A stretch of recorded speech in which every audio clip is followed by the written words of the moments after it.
ദൈവത്തിന് സ്തോത്രം. വചനം കേൾക്കുവാൻ ദൈവം നമുക്ക് കൂടെ അവസരം തരുന്നത് കർത്താവിൽ ആശ്രയിച്ച് നമുക്ക് പ്രയോജനപ്പെടുത്താൻ ശ്രമിക്കാം.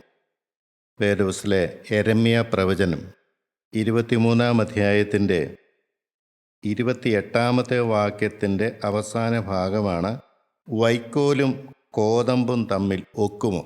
നമുക്കറിയാം, നമ്മൾക്ക് കൃഷി ചെയ്യുന്നവരാണെങ്കിലും കോതമ്പെന്ന് പറയുന്നത് നമ്മളിവിടെ നെല്ലായിട്ട് കരുതിയാൽ മതി. ആരും വൈക്കോലിന് വേണ്ടിയല്ല കൃഷി ചെയ്യുന്നത്.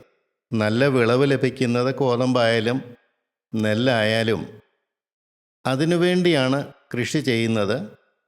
പക്ഷേ അതിന് ശേഷം വരുന്ന വൈക്കോല് പല ആവശ്യങ്ങൾക്കായിട്ട് ഉപയോഗിക്കുന്നു. പ്രാധാന്യം വൈക്കോലിനല്ല, കോതമ്പിനാണ്. കോതമ്പ് വിളയിക്കാനായിട്ടാണ് കൃഷി ചെയ്യുന്നത്. ഭൂമിയിൽ ജീവിക്കുമ്പോൾ നമ്മൾ ഏതിനാണ് പ്രാധാന്യം കൊടുക്കേണ്ടത്? പല കാര്യങ്ങൾ ആവശ്യമാണ് നമുക്ക്. ഭൂമിയിലെ ജീവിതത്തിന് പല കാര്യങ്ങൾ ആവശ്യമാണ്, ദൈവത്തിന് അറിയുകയും ചെയ്യുക. എന്നാൽ അതിനു വേണ്ടിയല്ല നമ്മൾ ജീവിക്കേണ്ടത്. നമ്മൾ ജീവിക്കേണ്ടത് ഈ ജീവിതം നിലനിർത്താൻ ഒരുപക്ഷെ അതൊക്കെ ആവശ്യമാണെങ്കിൽ പോലും നമ്മളുടെ ഏറ്റവും പ്രധാനപ്പെട്ട ഒരു ലക്ഷ്യമുണ്ട്. നമുക്ക് വീണ്ടും ജന്മം ലഭിക്കണം. ദൈവസന്നിധിയിലേക്ക് നമ്മൾ ചെല്ലണം. ഈ ഭൂമിയിലെ ദൈവം ആഗ്രഹിക്കുന്ന പോലെ വചനപ്രകാരം ജീവിച്ച് ദൈവം ആഗ്രഹിക്കുന്ന വേല ചെയ്ത് അവനെ പ്രസാദിപ്പിച്ച് പ്രതിഫലം വാങ്ങാൻ അക്കരെ ദേശത്തേക്ക് പോകണം. പലരും പലപ്പോഴും മറന്നു പോകുന്നൊരു സത്യം, ദൈവം എന്നിൽ ആശ വെച്ച കാര്യം അത് നിവർത്തിക്കാനല്ല അവർ ദൈനംദിന ജീവിതത്തിലേക്ക് പോകുന്നത്. വൈക്കോല് പോലെ അപ്രധാനപ്പെട്ട കാര്യത്തിനു വേണ്ടി ജീവിതം വേർതിരിക്കുന്നു. രണ്ടാമത്തെ കാര്യമാണ് കളയും ഗോതമ്പും. മത്തായിയുടെ സുവിശേഷം 13-ാം അധ്യായത്തിൻ്റെ 25-ാമത്തെ ആ വാക്യം തൊട്ട് കളയും ഗോതമ്പിനെ കുറിച്ച് പറയുന്നുണ്ട്. ഒരിക്കലും കളയ്ക്ക് വേണ്ടി നിലമൊരുക്കുകയോ നടുകയോ വെള്ളം ഒഴിക്കുകയോ വളം ചേർക്കുകയോ ഒരിക്കലും ആരും ചെയ്യാറില്ല. ഗോതമ്പിന് വേണ്ടിയാണ് നമ്മൾ അധ്വാനിക്കുന്നതും നമ്മൾ പാടുപെടുന്നതും എല്ലാം നല്ല വിള കിട്ടാൻ വേണ്ടി. പക്ഷേ ഉടമസ്ഥൻ അറിയാതെ കള അവിടെ വരുന്നു. ഒരിക്കലും കള അവിടെ നടുന്നതല്ല. നമ്മൾ വൃത്തിയായിട്ട് നിലം ഒരുക്കി കോതമ്പ് നട്ടാലും അതിനകത്ത് കള വരുന്നു. അത് സ്വാഭാവികമാണ്. ഈ കളയെന്ന് പറയുന്നത് പിശാചാണ്. നല്ല ഗോതമ്പിൻ്റെ ഈൽഡ് കിട്ടാതിരിക്കാൻ വേണ്ടി കളയും വളരുന്നു. എങ്ങനെയും മനുഷ്യന് നന്മ ലഭിക്കുന്നതിന് തടസ്സമായി നിൽക്കുന്ന ഒരു കളയുണ്ട്, അതാണ് പിശാച്. ദൈവത്തിന് സ്തോത്രം. കളയും ഗോതമ്പും. എന്നാൽ കളയുണ്ടെന്ന് മനസ്സിലാക്കി എത്രയും വേഗം ആ കള പറിച്ചു കളഞ്ഞാൽ ഗോതമ്പ് നന്നായിട്ട് വളരും, നല്ല ഫലം പുറപ്പെടുവിക്കുകയും ചെയ്യും. എന്നാൽ ഇന്ന് അനേകർക്ക് വരുന്നൊരു കുഴപ്പം, കള ഏതാണ് ഗോതമ്പ് ഏതാണെന്ന് അവർക്ക് തന്നെ തിരിച്ചറിയാൻ പറ്റുന്നില്ല. കളയാണെന്ന് മനസ്സിലാക്കിയാൽ കള പറിച്ചു കളയാമായിരുന്നു. ആ കള പറിച്ചു കളയുന്നത് പോലും ആദ്യ കാലഘട്ടത്തിൽ മാത്രമേ സാധിക്കുകയുള്ളൂ. ഗോതമ്പ് നന്നായിട്ട് വളർന്ന ശേഷം കളയും വളർന്ന ശേഷം അത് പറിക്കാൻ ശ്രമിക്കുമ്പോൾ നല്ല ഗോതമ്പിനത് ക്ഷീണം ഉണ്ടാവും. അപ്പം കളയുണ്ടെന്നറിഞ്ഞാൽ എത്രയും വേഗം കള പറിച്ച് കളയുക എന്ന് പറഞ്ഞു കഴിഞ്ഞാൽ, പ്രിയപ്പെട്ടവരെ, നമ്മുടെയൊക്കെ ജീവിതത്തിൽ ദൈവം ദുഃഖിക്കുന്നതായ പിശാചിന് അവകാശം പറയുന്ന പല കാര്യങ്ങളും ഉണ്ടെന്നറിഞ്ഞിട്ടും നാം അത് പറിച്ച് കളയുന്നില്ല. നാം അത് ദൈവം ആഗ്രഹിക്കുന്ന രീതിയിലുള്ള തീഷ്ണതയോടുകൂടി അത് ജീവിതത്തിൽ നിന്ന് ഒഴിവാക്കുന്നില്ല. നമ്മൾ പലരും പറയും പാരമ്പര്യമായിട്ട് വന്നതാണ്, ജന്മന ഉള്ളതാണ്, അത് സ്വഭാവമാണ്, അത് കുഴപ്പമൊന്നുമില്ലെന്നൊക്കെ പറയും. പ്രിയപ്പെട്ടവരെ, വലിയ അപകടമാണ്. ദൈവം ആഗ്രഹിക്കുന്ന ഒരു ഫലം ഉണ്ടാകുന്നതിന് വ്യക്തമായ തടസ്സമാണ് ഈ കള. ഇന്ന് അനേകരിലും പിശാച് നിറഞ്ഞു നിൽക്കുകയാണ്. കള വളരുകയാണ്. ഒരുപക്ഷെ ഗോതമ്പിനേക്കാൾ ശക്തിയോടുകൂടി ഈ കള വളരുന്നതെന്ന് കാണാൻ പറ്റും. കളയും ഗോതമ്പ്. മൂന്നാമത്തെ ഒരു പരാമർശമാണ് പതിരും ഗോതമ്പും. നമുക്കറിയാം, പതിരെന്ന് പറയുന്നത് കളയൊന്നുമല്ല, അത് ഗോതമ്പിൽ നിന്ന് തന്നെ വരുന്നൊരു കാര്യമാണ്. പതിരെന്ന് പറയുന്നൊരു കാര്യം, പതിര് വന്നു കഴിഞ്ഞാൽ ഗോതമ്പിൻ്റെ ആ 100, 60, 30 മേനി എന്ന് പറയുന്ന കാര്യം അവിടെ നടക്കില്ല. നമ്മൾ അനേകം മടങ്ങ് ഫലം കിട്ടാൻ വേണ്ടിയാണ് നമ്മൾ നടുന്നത്. പക്ഷേ പല കാരണം കൊണ്ടും ഗോതമ്പാകേണ്ടതായ സാധനം പതിരായി പോകുന്നു. അതിന് കാരണമുണ്ട്. പരാഗണം നടക്കാത്തതുകൊണ്ടായിരിക്കാം, വളക്കുറവുകൊണ്ടായിരിക്കാം, ക്ഷുദ്രജീവികളുടെ അറ്റാക്ക് കൊണ്ടായിരിക്കാം, എന്തുകൊണ്ടോ ഇങ്ങനെ പല കാരണം കൊണ്ടും പ്രിയപ്പെട്ടവരെ സംഭവിക്കുന്നത് അനേക നെന്മണികളാകേണ്ടത് പതിരായി പോകുന്നു. നമ്മളൊന്ന് ആലോചിക്കണം, ഞാൻ ദൈവസേനയിലൊരു പതിരാണ് ഗോതമ്പാണ്. നമുക്കറിയാം പതിരെന്ന് പറഞ്ഞതിനകത്തൊന്നുമില്ല, നെന്മണി പോലെ അതിന് അരിയൊന്നുമില്ല അതിനകത്ത്, വെറും ഔട്ടർ ഷെല്ല് മാത്രം. കണ്ടാൽ പുറമേ നോക്കിയാൽ ആർക്കത് മനസ്സിലാകുകയില്ല. എൻ്റെ ദൈവമേ, എത്ര വലിയൊരു സങ്കടകരമായ കാര്യമാണ്. പ്രയോജനമില്ലാത്ത മനുഷ്യൻ, ദൈവത്തിനടുത്ത് ഉപയോഗിക്കാൻ പറ്റാത്ത മനുഷ്യൻ, ദൈവസേനയിൽ മറ്റുള്ളവർക്ക് പ്രയോജനം കൊടുക്കാൻ പറ്റാത്തൊരവസ്ഥ. ആർക്കും ഒരു ഗുണവുമില്ല, ദൈവത്തിനും ഗുണമില്ല, മനുഷ്യർക്കും ഗുണമില്ല. വെറുതെ കളയെപ്പോലെ തന്നെ പതിരായി മാറുന്നു. കാര്യം ഗോതമ്പിൻ്റെ ആ ചെടിയിൽ തന്നെയാണ് ഈ പതിര് ഉണ്ടാകുന്നത്. പക്ഷെ എന്ത് പ്രയോജനം? അകത്ത് മണിയില്ല. ഞാൻ സ്നേഹത്തോടെ പറയട്ടെ, ഇന്ന് അനേകരും അകത്ത് വേണ്ട ആത്മാവില്ല. പരിശുദ്ധാത്മാവില്ലാത്ത മനുഷ്യൻ, ജീവനില്ലാത്ത മനുഷ്യൻ, ദൈവത്തോട് ബന്ധമില്ലാത്ത മനുഷ്യൻ, ദൈവത്തോട് കടപ്പാടില്ലാത്ത മനുഷ്യൻ, ദൈവത്തിനും അനുസരിക്കാത്ത മനുഷ്യൻ ലോകത്തിൽ ഗോതമ്പ് പോലെ തന്നെ ഉയർന്നു നിൽക്കും. ജനങ്ങളെ തെറ്റിദ്ധരിപ്പിച്ചുകൊണ്ട്, ജനങ്ങളെ കളിപ്പിച്ചുകൊണ്ട്, പരിവേഷം ഗോതമ്പ് പോലെ ഉണ്ടെങ്കിലും അത് വെറും പതിരാണ്, ഒന്നിനും കൊള്ളിക്കില്ല, തീയച്ച് നശിപ്പിക്കാനേ സാധിക്കുകയുള്ളൂ. ഒരു ഉദാഹരണം തന്നെ അവിടെ പറഞ്ഞിട്ടുണ്ട്.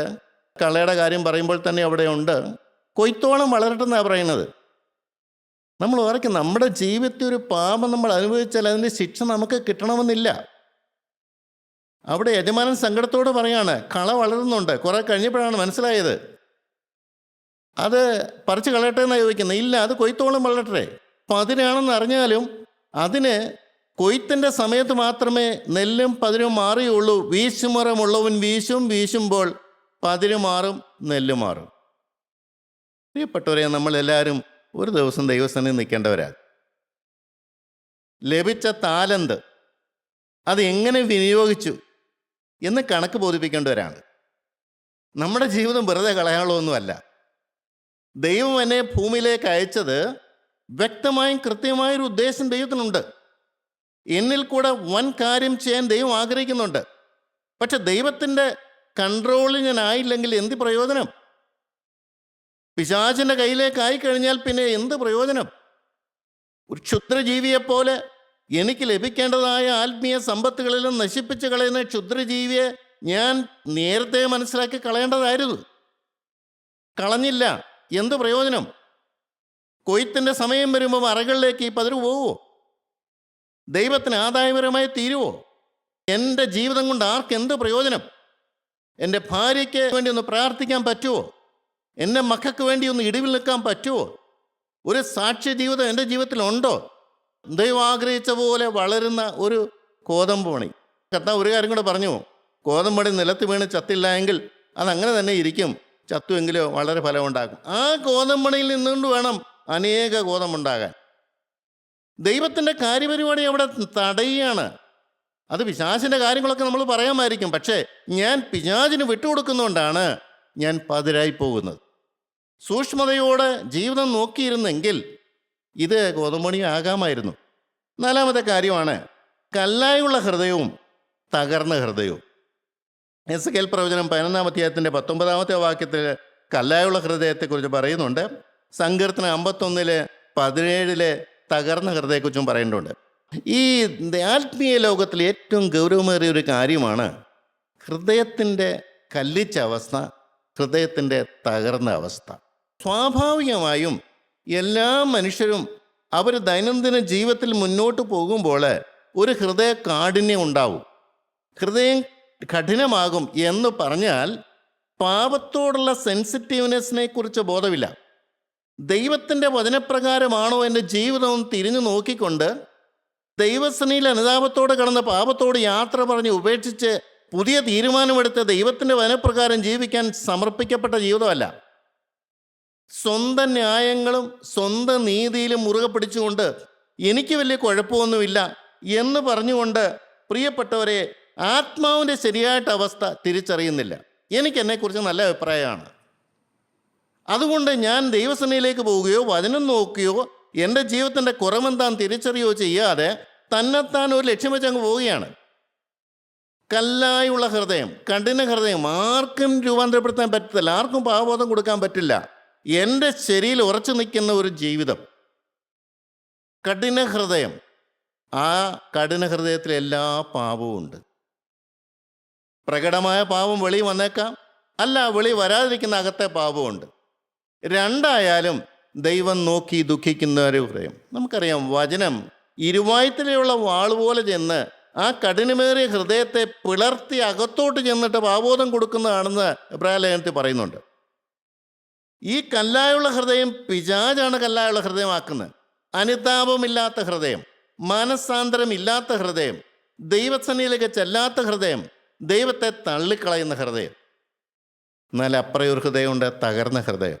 ദൈവത്തിൻ്റെ ആത്മാവ് പരിവർത്തിക്കുമ്പോൾ അതിന് വിധേയപ്പെടുക, വിനയപ്പെടുക, ദൈവം എന്നെ നോക്കി ദുഃഖിക്കുന്നതാണെന്ന് മനസ്സിലാക്കിക്കൊണ്ട് ആ ദൈവസന്നിധിയിൽ ഇരുന്നുകൊണ്ട് കൈമലർത്ത്, കർത്താവേ എനിക്ക് തെറ്റുകൾ പറ്റിപ്പോയി. അതിന് പല കാരണമുണ്ടെങ്കിലും തെറ്റ് എൻ്റേതാണ്. അത് പാരമ്പര്യത്തിൻ്റെ ശാപമായിരിക്കാം, ഞാൻ ചെറുപ്പകാലത്ത് ചെയ്തു കൂട്ടിയായിരിക്കാം. കഠിന ഹൃദയം എനിക്കുണ്ട്. എന്നാൽ ഇതൊന്ന് മാംസളമാക്കി തരണമേ, ഒരു തകർന്ന ഹൃദയമാക്കി തരണമേ. നിൻ്റെ ആത്മാവ് വ്യാപരിച്ചാൽ മാത്രമേ സാധിക്കുകയുള്ളൂ. പാപത്തിൻ്റെയും കുറ്റബോധത്തിൻ്റെയും ആത്മാവേ, അനുതാപത്തിൻ്റെ ആത്മാവേ, എൻ്റെ മേൽ വ്യാപരിക്കണേ എന്ന് വിനയപ്പെടാൻ എത്ര പേർക്ക് സാധിക്കും? തകർന്ന ഹൃദയം വലിയൊരു ഭാഗ്യമാണ്. സങ്കീർത്തനക്കാരൻ പറയുന്ന, തകർന്നുറങ്ങിയ ഹൃദയത്തെ ദൈവമേ നീ നിരസിക്കില്ല. എന്ത് ഈ തകർന്ന ഹൃദയം എന്ന് പറയുന്നത്? എനിക്ക് രക്ഷപ്പെടാൻ കഴിയാത്തൊരവസ്ഥ, എനിക്ക് എന്നെ തന്നെ ശരിയാക്കാൻ പറ്റാത്തൊരവസ്ഥ, പിശാചിൻ്റെ പിടിയിൽ നിന്നും എനിക്ക് മോചനം പ്രാപിക്കാൻ പറ്റാത്തൊരവസ്ഥ, പിശാചിൻ്റെ ഉരുക്ക് മുഷ്ടിയിൽ കിടന്ന് വലയുന്നൊരവസ്ഥ, നിലവിളിക്കാനല്ലാതെ ഒന്നും ചെയ്യാൻ പറ്റാത്തൊരവസ്ഥ, എൻ്റെ നിസ്സഹായാവസ്ഥ മനസ്സിലാക്കുന്നവരുണ്ട്. ഇതിൽ നിന്ന് രക്ഷിക്കാൻ കഴിയുന്ന ഒരു നല്ല ദൈവത്തെ കണ്ടുകൊണ്ട് ആ ദൈവസന്നിധിയിലേക്ക് ചെല്ലുക. കർത്താവേ എന്നെ സഹായിക്കണമേ.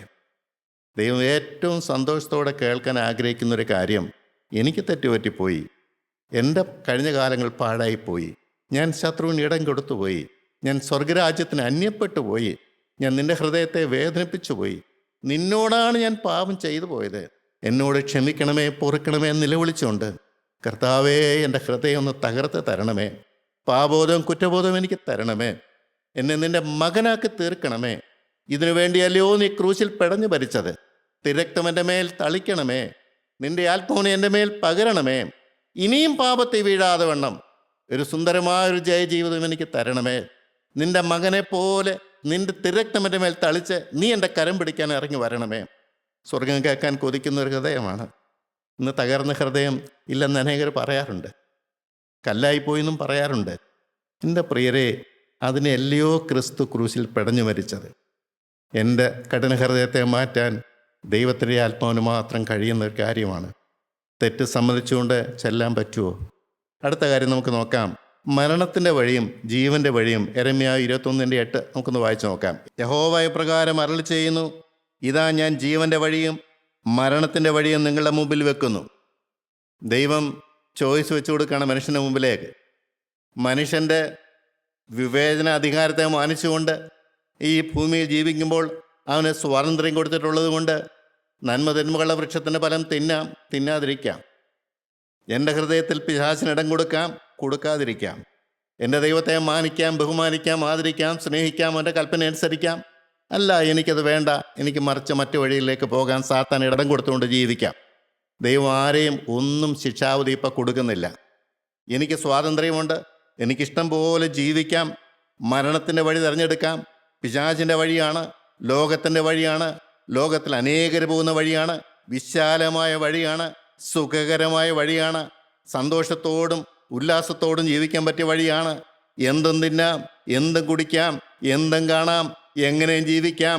ജഡത്തെ പോഷിപ്പിച്ചുകൊണ്ട് ഈ ലോകത്തിൻ്റെ മര്യാദയ്ക്കൊത്തവണ്ണം ജീവിച്ചുകൊണ്ട് സുഖലോലുപനായിട്ട് നമുക്ക് ജീവിക്കാൻ പറ്റും. നമുക്കൊരു ധനവാനെ കാണാൻ പറ്റും.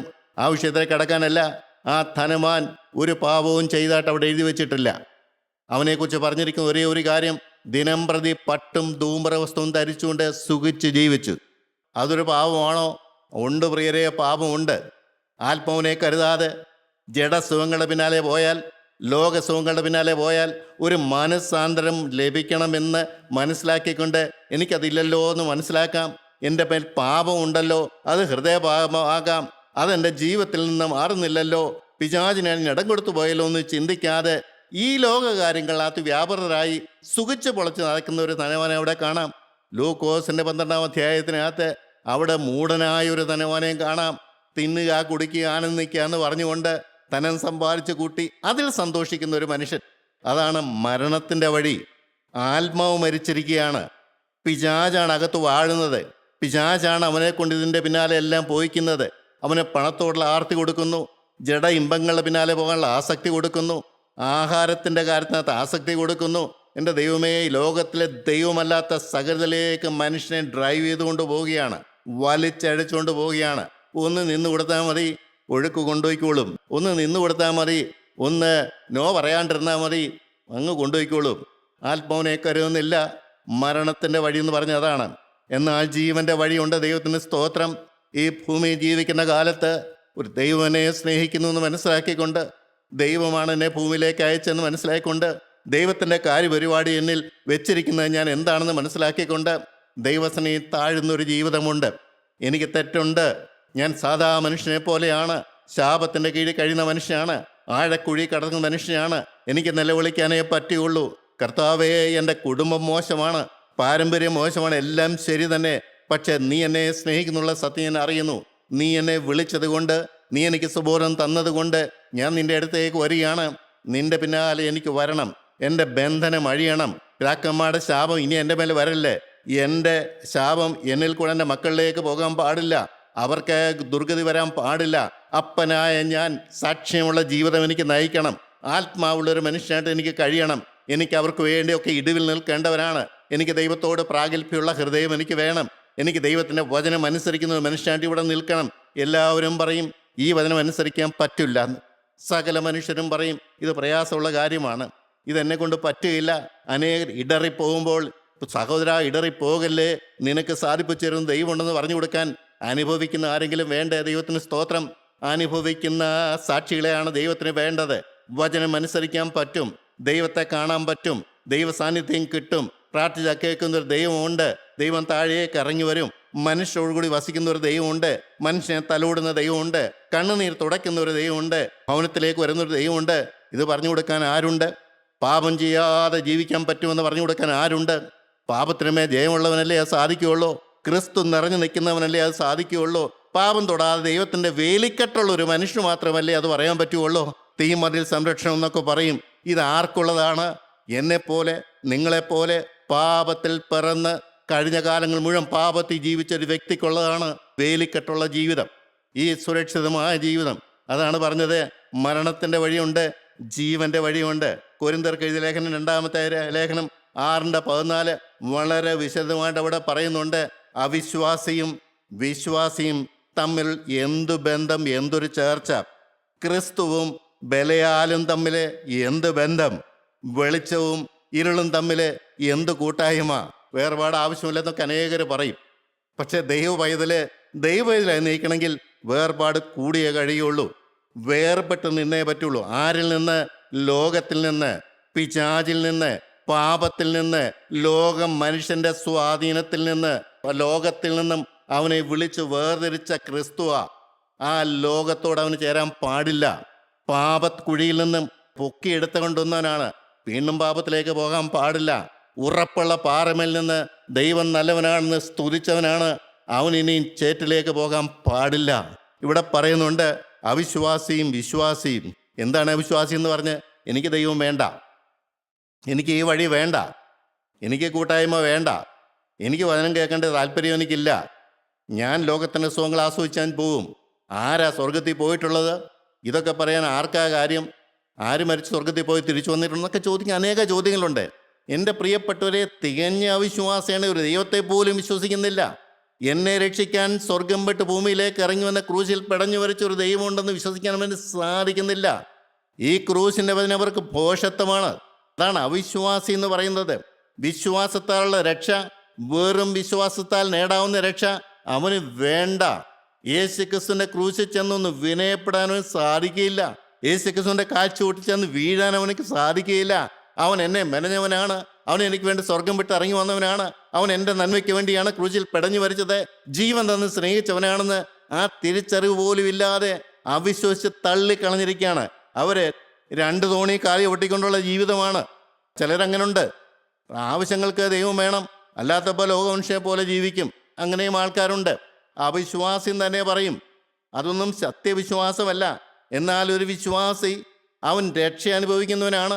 അവൻ ക്രിസ്തുവിൻ്റെ ക്രൂശ് മരണത്തിൻ്റെ ഫലം അനുഭവിക്കുന്ന മനുഷ്യനാണ്. രക്തത്തളിപ്പുള്ളവനാണ്. പരിശുദ്ധാത്മാവിനെ പ്രാപിക്കുന്നവനാണ്. ജീവൻ പ്രാപിച്ചവനാണ്. സ്വർഗവുമായിട്ട് ബന്ധമുള്ളവനാണ്. അവൻ്റെ നാവില് സ്തുതിയുണ്ട്. അവൻ്റെ മുഴങ്കാല് മടങ്ങുന്നതാണ്. മുഴങ്കാലിൽ തേയ്മാനമുള്ളവനാണ്. തഴമ്പുള്ളവനാണ്. അവൻ ഈ ലോകമല്ല വിഷയം, ലോക മനുഷ്യരുമല്ല വിഷയം, ലോകത്തിൻ്റെ ആഡംബരങ്ങളല്ല വിഷയം. അവനെ സ്നേഹിച്ചൊരു ദൈവത്തെ സ്ത്രീയെ സ്നേഹിക്കണമെന്നും അവൻ എഴുതിയിരിക്കുന്ന വചനം അനുസരിക്കണമെന്നും ലോകത്തിന് മുമ്പിൽ സാക്ഷ്യത്തോടെ നിൽക്കണമെന്നും വ്യക്തമായ തീരുമാനമുള്ളവനാണ്. ഇവിടെ 2 പറയുന്നുണ്ട്, ക്രിസ്തുവും ബലയാലും എന്ത് ബന്ധമെന്ന്. ക്രിസ്തു ഉള്ളവന് പിശാചുമായിട്ട് ബന്ധപ്പെടാൻ പറ്റുമോ? ക്രിസ്തു ഉള്ളവന് പാപത്തോട് ചേരാൻ പറ്റുമോ? ക്രിസ്തു ഉള്ളവന് ലോകത്തിൻ്റെ സുഖങ്ങൾ പിന്നാലെ പോകാൻ പറ്റുമോ? ക്രിസ്തു ഉള്ളവൻ വ്യത്യസ്തനാണ്. ക്രിസ്തുവിന് വേണ്ടി വേർതിരിച്ചവനാണ്. ക്രിസ്തു വസിക്കുന്നവനാണ്. ക്രിസ്തുവിൻ്റെ കാര്യപരിപാടി നടത്താൻ ദൈവം കണ്ടവനാണ്. പ്രിയപ്പെട്ടവരെ, നിങ്ങൾ വ്യക്തമായിട്ട് മനസ്സിലാക്കണം, ക്രിസ്തു ഉള്ളവൻ്റെ വില ഇന്നും ഒരു മനുഷ്യർക്കും അറിയില്ല. എന്താ വില? യെരമ്യാപ്രവചനം 23-ാം അധ്യായത്തിൻ്റെ 22-ാമത്തെ വാക്യം നമുക്കൊന്ന് വായിച്ചു നോക്കാം. ക്രിസ്തു ഉള്ളവൻ്റെ സ്വർഗം കാണുന്ന വില എന്താണ്? അവർ എൻ്റെ ആലോചനാ സഭയിൽ നിന്നിരുന്നുവെങ്കിൽ എൻ്റെ വചനങ്ങളെ എൻ്റെ ജനത്തെ കേൾപ്പിച്ച്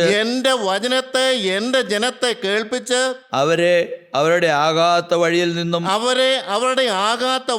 നിന്നും അവരുടെ പ്രവൃത്തികളുടെ ദോഷത്തിൽ നിന്നും തിരിപ്പിക്കുമായിരുന്നു. ദൈവം ഒരാളെ കാണുന്ന എന്തിനു വേണ്ടിയാണ്?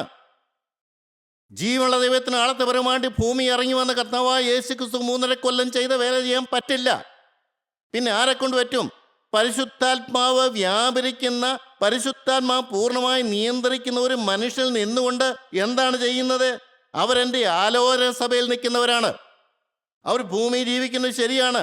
ദൈവത്തിൻ്റെ ആലോചന സഭയിലേക്ക് കയറി ചെന്നിട്ട് ദൈവത്തിൽ നിന്ന് ആലോചന പ്രാപിച്ച ഭൂമിയിലേക്ക് ഇറങ്ങി വന്നിട്ട് അവർ എന്താ ചെയ്യുന്നത്? ജനത്തിന് വചനം പറഞ്ഞു കൊടുക്കുന്നു. ദൈവത്തിൻ്റെ ആലോചന സഭയിൽ കയറി ചെല്ലാനുള്ള സ്വാതന്ത്ര്യം വേണം. ദൈവത്തിൻ്റെ വചനം കേൾക്കാനുള്ള സ്വാതന്ത്ര്യം വേണം. ആ ചെവി ശുദ്ധീകരണം പ്രാപിച്ചതായിരിക്കണം. ആ കണ്ണ് ശുദ്ധീകരണം പ്രാപിച്ചതായിരിക്കണം. ആ ആളത്വം ശുദ്ധീകരണം പ്രാപിച്ചതായിരിക്കണം. ദൈവത്തിൻ്റെ ആലോചന സഭയിൽ ആരെങ്കിലും കയറിയിട്ടുണ്ടോ? നിങ്ങൾ ഓരോരുത്തരും ചിന്തിച്ചു നോക്ക്. ദൈവത്തിൻ്റെ ആലോചന സഭയിലേക്ക് കയറാനുള്ള സ്വാതന്ത്ര്യമുണ്ട് ആർക്ക്? വിശുദ്ധന്, വിശ്വാസിക്ക്, ക്രിസ്തുവിനെ കണ്ടവർക്ക്. എനിക്ക് വിശുദ്ധനാകണമെന്ന് നിർബന്ധമുള്ളവർക്ക് അവർ കയറി ചെല്ലും. എന്നിട്ട് ദൈവത്തിൻ്റെ ആലോചന പ്രാപിക്കും. താഴെ വന്ന് ജനത്തിന് കൊടുക്കും. എന്താണ്? അവർക്ക് പാപത്തെക്കുറിച്ച് ബോധം വരുത്തും. 2, അവരുടെ ആകാത്ത വഴികളെ അവർക്ക് മനസ്സിലാക്കി കൊടുത്തവരെ തിരിപ്പിക്കും. എൻ്റെ പൊന്നു സഹോദരാ, ഇത്രയും വർഷം നിന്നിട്ടും ഈ സൂക്ഷ്മം നീ ഏറ്റെടുത്തുവോ? നീ ചിന്തിക്കുക, ക്രിസ്തു ഉള്ളവനാണോ ബലിയാമിൻ്റെ കൂടെയാണോ ജീവിക്കുന്നത്? പിന്നെ ഇവിടെ പറയുന്നുണ്ട്, വെളിച്ചവും ഇരുളും എന്തു ബന്ധമെന്നാണ് ചോദിക്കുന്നത്. വെളിച്ചവും ഇരുളും തമ്മിൽ എന്തെങ്കിലും ബന്ധമുണ്ടോ? ബന്ധപ്പെടുത്താൻ പറ്റുമോ? ഒന്നുകിൽ വെളിച്ചമല്ല ഇരുള്. ഒന്നുകിൽ നിന്നിൽ ദൈവത്തിൻ്റെ ആത്മാവ് അല്ലെ പിശാചിൻ്റെ ആത്മാവ്. 2 കൂടെ കൂട്ടിക്കിണക്കാൻ പറ്റില്ല. ബലിയാലും ക്രിസ്തുവും കൂടെ ഒരുമിച്ച് പോകാൻ പറ്റുമോ? അവിശ്വാസിയും വിശ്വാസിയും തമ്മിൽ ഒരുമിച്ച് ഉഴാൻ പറ്റുമോ? പറ്റില്ല. പ്രിയപ്പെട്ടവരെ, ഇന്ന് ഈ തീഷ്ണത ജനങ്ങളിൽ നിന്ന് മാറിക്കഴിഞ്ഞിരിക്കുന്നു. ഈ വേർപാട് മാറിക്കഴിഞ്ഞിരിക്കുന്നു. വിശുദ്ധിയും അശുദ്ധിയും തമ്മിലുള്ള വേർതിരിവ് അവർ മാറ്റിക്കളഞ്ഞിരിക്കുന്നു. ക്രിസ്തുവും ബലിയാലുമുള്ള വ്യത്യാസം മാറിക്കഴിഞ്ഞിരിക്കുന്നു. വെളിച്ചവും ഇരുളും തമ്മിലുള്ള ബന്ധം അവർക്ക് മനസ്സിലാകുന്നില്ല. വെളിപാട് പുസ്തകം 22:11 അവിടെ വ്യക്തമായിട്ട് പറയുന്നുണ്ട്. വിശുദ്ധനെ കുറിച്ച് പറയുന്നുണ്ട്, അശുദ്ധനെ കുറിച്ചും പറയുന്നുണ്ട്. അഴുക്കുള്ളവൻ എന്നാ പറയുന്നത്. അഴുക്കുള്ളവൻ ഇനി അഴുക്കാടട്ടെ. അവനെയും തിരുത്തിയിട്ട് വലിയ കാര്യമില്ല. അവന് വചനം കൊടുത്തിട്ട് കാര്യമൊന്നുമില്ല. അവൻ തിരികെയില്ല. അവൻ ഇനിയുള്ള കാലം അവൻ അഴുക്കിൽ തന്നെ കഴിയട്ടെ. പക്ഷെ നീതിമാനെ കുറിച്ച് പറയുന്നുണ്ട്, അവൻ നീതീകരണം പ്രാപിച്ചവനാണ്, വില കൊടുത്ത് വാങ്ങിച്ചവനാണ്, സ്വർഗത്തിന് നിധി സമ്പാദിച്ചവനാണ്. അവൻ ഇനിയും തന്നെ വിശുദ്ധീകരിക്കട്ടെ. 2 രണ്ടായിട്ട് പോവുകയാണ് പ്രിയപ്പെട്ടവരെ. ഈ കാര്യങ്ങൾ മനസ്സിലാക്കണം. അവർ സ്വർഗീയ സമാധാനം ആസ്വദിച്ചവരാണ്, ദൈവത്തെ കണ്ടവരാണ്, ദൈവ സാന്നിധ്യം അനുഭവിച്ചവരാണ്, ദൈവത്തോടു കൂടി ജീവിച്ചവരാണ്, ദൈവത്തെ സ്തുതിച്ചവരാണ്. അക്കരദേശം ചെല്ലുമ്പോൾ ചെയ്യേണ്ട ജോലി എന്താണെന്ന് അവർക്കറിയാം. ഈ ഭൂമിയിൽ സ്തുതിക്കാത്തവര്, ഈ ഭൂമിയിൽ മുഴങ്കാല് മടക്കാത്തവര്, ഈ ഭൂമിയിൽ ദൈവസാന്നിധ്യം അനുഭവിക്കാത്തവര് അക്കരദേശം എന്നാൽ അത് കിട്ടുമെന്ന് നിങ്ങൾ എങ്ങനെ വ്യാമോഹിക്കുന്നു? ഈ കമ്പാരിസൺ എല്ലാം പറഞ്ഞത് എന്തിനാണെന്നറിയാമോ?